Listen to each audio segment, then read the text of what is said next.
ನಮಸ್ಕಾರ ಪ್ರೀತಿ ವೀಕ್ಷಕರೆಲ್ಲರಿಗೂ ಮನೆ ಗೃಹಿಣಿ ಚಾನಲ್ಗೆ ಸ್ವಾಗತ. ಇವತ್ತಿನ ದಿವಸ ಕರಿಗಡುಬನ್ನು ಮಾಡಿ ತೋರಿಸ್ತಾ ಇದ್ದೀನಿ. ತೊಗರಿ ಬೇಳೆಯಿಂದ ಮಾಡುವಂಥ ಈ ಕರಿಗಡುಬು ಹೂರಣ ನಾವು ಹೋಳಿಗೆಗೆ ಅಂತ ಮಾಡಿರ್ತೀವಿ. ಒಂದು ಸ್ವಲ್ಪ ಜಾಸ್ತಿ ಮಾಡಿದ್ರೆ ಹೋಳಿಗೆನೂ ಮಾಡ್ಕೊಳ್ಬೋದು, ಹಾಗೆಯೇ ಒಂದು ಸ್ವಲ್ಪ ಈ ಥರ ಕರಿಗಡುಬನ್ನು ಕೂಡ ಮಾಡ್ಕೊಳ್ಬೋದು. ಬರೀ ಹೋಳಿಗೆ ರುಚಿ ನೋಡಿದ್ರೆ ಹೇಗೆ, ಈ ಥರ ಕರಿಗಡುಬನ್ನು ಮಾಡಿ ಒಂದು ಸರ್ತಿ ಟೇಸ್ಟ್ ನೋಡಿ, ತುಂಬ ಚೆನ್ನಾಗಿರುತ್ತೆ. ಬನ್ನಿ ಇವಾಗ ಮಾಡೋ ವಿಧಾನವನ್ನು ನೋಡೋಣ. ಮೊದಲಿಗೆ ನಾನಿಲ್ಲಿ 1 ಲೋಟ ಆಗುವಷ್ಟು ತೊಗರಿಬೇಳೆ, ಹಾಗೆ ಇನ್ನೊಂದು ಸ್ವಲ್ಪ ಕಾಲು ಭಾಗದಷ್ಟು ತೊಗರಿಬೇಳೆಯನ್ನು ತೊಗೊಂಡಿದ್ದೀನಿ. ಒಟ್ಟಾರೆಯಾಗಿ 1/4 ಲೋಟದಷ್ಟು ತೊಗರಿಬೇಳೆನ ತೊಗೊಂಡು ಒಂದೆರಡು ಸತಿ ಚೆನ್ನಾಗಿ ನೀರಲ್ಲಿ ತೊಳೆದು, ಇವಾಗ ಬೇಯೋದಕ್ಕೆ ನಾನಿಲ್ಲಿ 2.5 ಲೋಟದಷ್ಟು ನೀರನ್ನು ಹಾಕ್ಕೊಳ್ತಾ ಇದ್ದೀನಿ. ಇಷ್ಟು ನೀರು ಸಾಕು, ಬೇಳೆ ತುಂಬ ಚೆನ್ನಾಗಿ ಬೇಯುತ್ತೆ. ಹಾಗೆಯೇ ಒಂದು ಸ್ವಲ್ಪ ಅರಿಶಿನ ಹಾಕ್ಕೊಳ್ತಾ ಇದ್ದೀನಿ. ಒಂದು ಸ್ವಲ್ಪ ಅಡುಗೆ ಎಣ್ಣೆನೂ ಕೂಡ ನಾನಿಲ್ಲಿ ಹಾಕ್ಕೊಳ್ತಾ ಇದ್ದೀನಿ. ಇವಾಗ ಕುಕ್ಕರ್ ಲಿಡ್ಡನ್ನು ಹಾಕಿಬಿಟ್ಟು 3 ವಿಜಲ್ ಬರೋ ತನಕ ಗ್ಯಾಸನ್ನು ಮೀಡಿಯಂ ಫ್ಲೇಮಲ್ಲಿಟ್ಟು ಬೇಳೆನ ಬೇಯಿಸ್ಕೊಳ್ತಾ ಇದ್ದೀನಿ. ಈ ಬೇಳೆ ಬೇಯೋಷ್ಟರಲ್ಲಿ ಈ ಕಡೆ ನಾನು ಬೆಲ್ಲ ಕೂಡ ಪುಡಿ ಮಾಡಿ ಇಟ್ಕೊಂಡಿದ್ದೀನಿ. 2 ಲೋಟದಷ್ಟು ಬೆಲ್ಲನ ನಾನಿಲ್ಲಿ ಪುಡಿ ಮಾಡಿ ಇಟ್ಕೊಂಡಿದ್ದೀನಿ. 1/4 ಲೋಟ ತೊಗರಿ ಬೇಳೆಗೆ 2 ಲೋಟದಷ್ಟು ಬೆಲ್ಲನ ತೊಗೊಂಡಿದ್ದೀನಿ. ರುಚಿ ಒಂದು ಸ್ವಲ್ಪ ಜಾಸ್ತಿ ಇದ್ದರೆ ತುಂಬ ಚೆನ್ನಾಗಿರುತ್ತೆ, ಹಾಗಾಗಿ ನಾನಿಲ್ಲಿ ಒಂದು ಸ್ವಲ್ಪ ಜಾಸ್ತಿ ಬೆಲ್ಲನ ಯೂಸ್ ಮಾಡಿದ್ದೀನಿ. ಹಾಗೆಯೇ ಈ ಕಡೆ ನಾನು ಹಿಟ್ಟನ್ನು ಕಲಿಸ್ಕೊಳ್ತಾ ಇದ್ದೀನಿ. ಗೋಧಿ ಹಿಟ್ಟಿಗೆ ಒಂದು ಸ್ವಲ್ಪ ಉಪ್ಪನ್ನು ಹಾಕಿಬಿಟ್ಟು ಸ್ವಲ್ಪನೇ ನೀರನ್ನು ಹಾಕ್ಕೊಳ್ತಾ ಪೂರಿ ಹಿಟ್ಟಿನ ಹದವಾಗಿ ಈ ಹಿಟ್ಟನ್ನು ನಾನಿಲ್ಲಿ ಕಲಿಸ್ಕೊಳ್ತಾ ಇದ್ದೀನಿ. ತೀರ ತೆಳುವಾಗಿ ಕೂಡ ಮಾಡ್ಕೊಳ್ಬಾರ್ದು, ಇಲ್ಲಾಂದರೆ ಕರಿಗಡುಬು ಎಣ್ಣೆಗೆ ಹಾಕಿದಾಗ ಎಣ್ಣೆ ಜಾಸ್ತಿ ಹಿಡ್ಕೊಂಡ್ಬಿಡುತ್ತೆ. ಹಾಗಾಗಿ ಪೂರಿ ಹಿಟ್ಟಿನ ಹದಕ್ಕೆ ಈ ಹಿಟ್ಟನ್ನು ಕಲಿಸ್ಕೊಂಡ್ರೆ ತುಂಬ ಚೆನ್ನಾಗಿ ಕರಿಗಡುಬು ಬರುತ್ತೆ. ಹಿಟ್ಟನ್ನು ನಾನಿಲ್ಲಿ ಕಲಿಸ್ಕೊಂಡಾಗಿದೆ. ಇವಾಗ ಈ ಹಿಟ್ಟನ್ನು ಒಂದು 10 ನಿಮಿಷ ನೆನೆಯೋದಕ್ಕೆ ಬಿಡ್ತಾ ಇದ್ದೀನಿ. ಈ ಹಿಟ್ಟು ನೆನೆಯೋಷ್ಟರಲ್ಲಿ ಈ ಕಡೆ ಬೇಳೆ ಕೂಡ ತುಂಬ ಚೆನ್ನಾಗಿ ಬೆಂದಿದೆ, ನೋಡ್ತಾ ಇರ್ಬೋದು. ಬೇಳೆಯಲ್ಲಿ ಒಂದು ಸ್ವಲ್ಪ ಕೂಡ ನೀರಿಲ್ಲ. ಇವಾಗ ಇದಕ್ಕೆ ಪುಡಿ ಮಾಡಿಟ್ಟಿರುವಂಥ ಬೆಲ್ಲನ ಹಾಕ್ಕೊಳ್ತಾ ಇದ್ದೀನಿ. 1/4 ಲೋಟ ತೊಗರಿಬೇಳೆಗೆ 2 ಲೋಟದಷ್ಟು ಬೆಲ್ಲನ ಹಾಕ್ಕೊಳ್ತಾ ಇದ್ದೀನಿ. ನಮ್ಮ ಮನೆಯಲ್ಲಿ ಒಂದು ಸ್ವಲ್ಪ ಹೋಳಿಗೆ ಹಾಗೂ ಕರಿಗಡುಬು ಒಟ್ಟಿನಲ್ಲಿ ಹೂರಣ ಒಂದು ಸ್ವಲ್ಪ ರುಚಿಯಾಗಿದ್ದರೆ ಇಷ್ಟಪಡ್ತಾರೆ, ಹಾಗಾಗಿ ನಾನಿಲ್ಲಿ ಒಂದು ಸ್ವಲ್ಪ ಬೆಲ್ಲ ಪ್ರಮಾಣನ ಜಾಸ್ತಿ ಹಾಕ್ಕೊಳ್ತಾ ಇದ್ದೀನಿ. ಇವಾಗ ಇದನ್ನು ಗ್ಯಾಸ್ ಸ್ಟವ್ ಮೇಲೆ ಇಟ್ಬಿಟ್ಟು ಮೀಡಿಯಮ್ ಉರಿಯಲ್ಲಿ ಚೆನ್ನಾಗಿ ಇದನ್ನು ಮಿಕ್ಸ್ ಮಾಡ್ಕೊಳ್ತಾ ಇದ್ದೀನಿ. ಬೆಲ್ಲ ಪೂರ್ತಿ ಕರಗಿ ಬೇಳೆಯಲ್ಲಿ ಬೆರಿಬೇಕು. ಚೆನ್ನಾಗಿ ಇದನ್ನು ಮಿಕ್ಸ್ ಮಾಡ್ಕೊಳ್ತಾ ಇದ್ದೀನಿ. ಒಂದು ತಟ್ಟೆಯಿಂದ ಮುಚ್ಚಿ ಇವಾಗ ಇದನ್ನು ಒಂದು 5 ನಿಮಿಷ ಚೆನ್ನಾಗಿ ಬೇಯೋದಕ್ಕೆ ಬಿಡ್ತಾ ಇದ್ದೀನಿ. ನೋಡ್ತಾ ಇರ್ಬೋದು, ಇವಾಗ ಬೇಳೆ ಪೂರ್ತಿ ಕರಗಿ ನೋಡಿ ತುಂಬ ತೆಳುವಾಗಿದೆ ಅಂತ ಅನ್ನಿಸ್ತಾ ಇದೆ ಅಲ್ವಾ. ಇದು ತೆಳುವಾಗಿದೆ ಅಂತ ಹೇಳಿಬಿಟ್ಟು ಹೂರಣ ತೆಳುಗಾಗುತ್ತೆ ಅಂತ ಅಂದ್ಕೊಳ್ಬಾರ್ದು. ಗ್ಯಾಸ್ ಫ್ಲೇಮನ್ನು ಮೀಡಿಯಮಲ್ಲೇ ಇಟ್ಬಿಟ್ಟು ಒಂದೆರಡೆರಡು ಸತಿ ಮಧ್ಯ ಈ ಥರ ಕೈಯನ್ನು ಆಡಿಸ್ಕೊಳ್ತಾ ಹೂರಣನ ಗಟ್ಟಿ ಮಾಡ್ಕೊಳ್ಬೇಕು.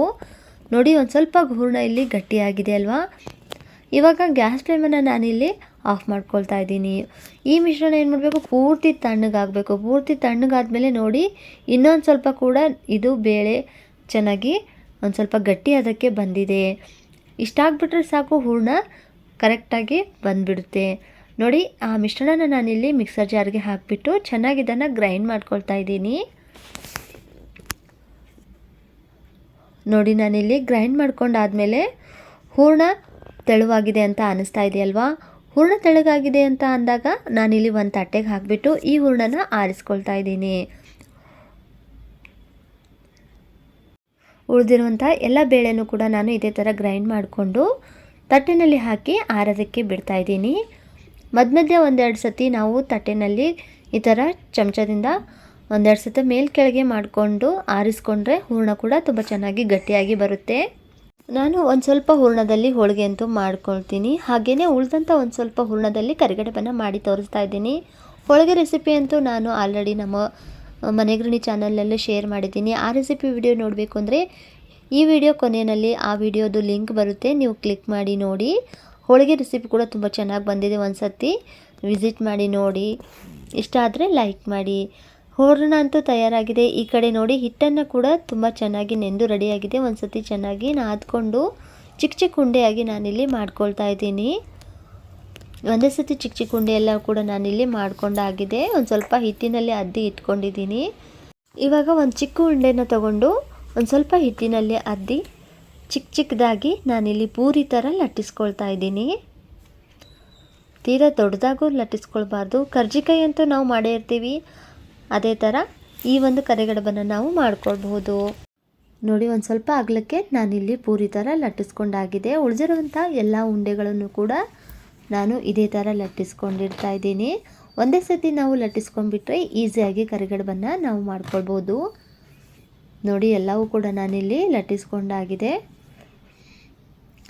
ಇವಾಗ ಹೂರಣ ಕೂಡ ಒಂದು ಸ್ವಲ್ಪ ತಗೊಂಡಿದ್ದೀನಿ.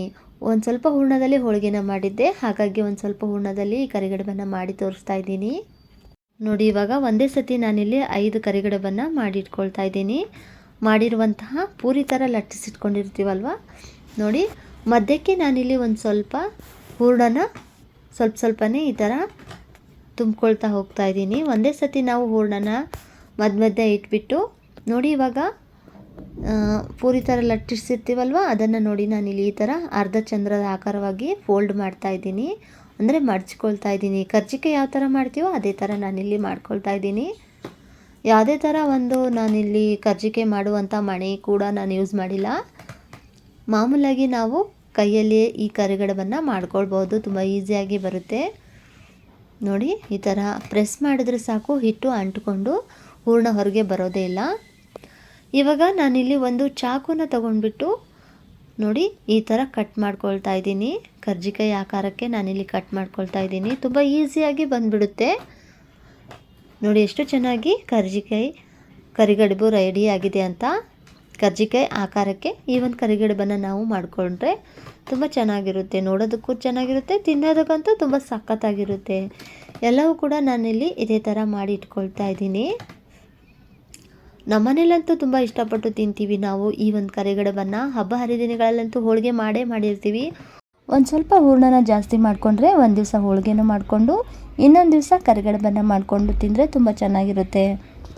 ನೋಡಿ ಇದೇ ಥರ ನಾನು ಎಲ್ಲವೂ ಕೂಡ ನಾನಿಲ್ಲಿ ಕರಿಗಡುಬನ್ನು ಮಾಡಿ ಇಟ್ಕೊಂಡಿದ್ದೀನಿ. ಒಂದೇ ಸತಿ ನಾವು ಮಾಡಿ ಇಟ್ಕೊಂಡ್ಬಿಟ್ರೆ ಆ ಕಡೆ ಎಣ್ಣೆ ಕಾಯಕ್ಕಿಟ್ರೆ ಪಟ ಅಂತ ನಾವು ಕರಿಗಡುಬನ್ನು ಕರ್ಕೊಳ್ಬೋದು. ಈ ಕಡೆ ಎಣ್ಣೆ ಕೂಡ ಚೆನ್ನಾಗಿ ಕಾತಿದೆ. ಇವಾಗ ನಾನು ಒಂದೊಂದನ್ನೇ ಕರಿಗಡುಬನ್ನು ಎಣ್ಣೆಯಲ್ಲಿ ಬಿಡ್ತಾ ಇದ್ದೀನಿ.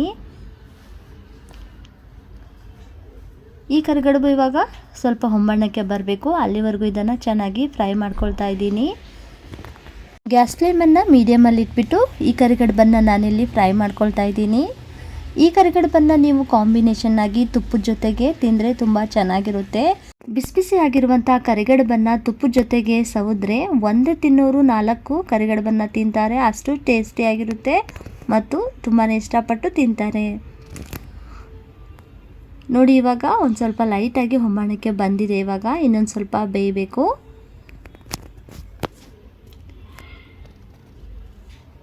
ನೋಡಿ ಇವಾಗ ಪೂರ್ತಿಯಾಗಿ ಇಷ್ಟು ಹೊಂಬಣ್ಣಕ್ಕೆ ಬಂದಿದೆ. ನಾನಿಲ್ಲಿ ತೆಕ್ಕೊಳ್ತಾ ಇದ್ದೀನಿ ಕರಿಗಡುಬನ್ನು. ಇದೇ ಥರ ಉಳಿದಿರುವಂತಹ ಕರಿಗಡುಬನ್ನು ನಾನಿಲ್ಲಿ ಎಣ್ಣೆಯಲ್ಲಿ ಫ್ರೈ ಮಾಡ್ಕೊಳ್ತಾ ಇದ್ದೀನಿ. ಹೋಳಿಗೆ ರುಚಿ ಅಂತೂ ನೋಡಿರ್ತೀರಾ, ಅದೇ ಥರ ಹೋಳಿಗೆ ಹೂರಣನ ಒಂದು ಸ್ವಲ್ಪ ಜಾಸ್ತಿ ಮಾಡಿಕೊಂಡ್ರೆ ಈ ಥರ ಒಂದು ಕರಿಗಡುಬನ್ನು ಮಾಡಿಕೊಂಡು ತಿಂದರೆ ತುಂಬ ಚೆನ್ನಾಗಿರುತ್ತೆ. ಟೇಸ್ಟ್ ಕೂಡ ನಿಮಗೆ ಇಷ್ಟ ಆಗುತ್ತೆ. ನೋಡಿ ಉಳಿದಿರುವಂಥ ಎಲ್ಲ ಕರಿಗಡುಬನ್ನು ನಾನಿಲ್ಲಿ ಚೆನ್ನಾಗಿ ಫ್ರೈ ಮಾಡ್ಕೊಂಡಾಗಿದೆ. ಇವತ್ತಿನ ಈ ಕರಿಗಡುಬು ರೆಸಿಪಿ ವೀಕ್ಷಕರೆಲ್ಲರಿಗೂ ಇಷ್ಟ ಆಗಿತ್ತಪ್ಪ ಅಂದ್ರೆ ಈ ರೆಸಿಪಿ ವಿಡಿಯೋಗೆ ಒಂದು ಲೈಕ್ ಕೊಡೋದನ್ನು ಮರಿಬೇಡಿ. ಹಾಗೆಯೇ ಶೇರ್ ಮಾಡಿ, ಕಮೆಂಟ್ ಮಾಡಿ ನಿಮ್ಮ ಅನಿಸಿಕೆ ಅಭಿಪ್ರಾಯಗಳನ್ನು. ಇದೇ ಥರ ಇನ್ನಷ್ಟು ಹೆಚ್ಚಿನ ರೆಸಿಪಿ ವಿಡಿಯೋಗಳಿಗಾಗಿ ಮನೆ ಗೃಹಿಣಿ ಚಾನಲ್ನ ಸಬ್ಸ್ಕ್ರೈಬ್ ಮಾಡಿಕೊಂಡು ಸಪೋರ್ಟ್ ಮಾಡಿ. ಮತ್ತು ಈ ರೆಸಿಪಿ ವಿಡಿಯೋ ನೋಡಿದಂಥ ತಮಗೆಲ್ಲರಿಗೂ ಧನ್ಯವಾದಗಳು. ಮತ್ತೆ ಸಿಗೋಣ ಮತ್ತೊಂದು ಹೊಸ ರೆಸಿಪಿಯೊಂದಿಗೆ. ಅಲ್ಲಿವರೆಗೂ ಎಲ್ರಿಗೂ ನಮಸ್ಕಾರಗಳು.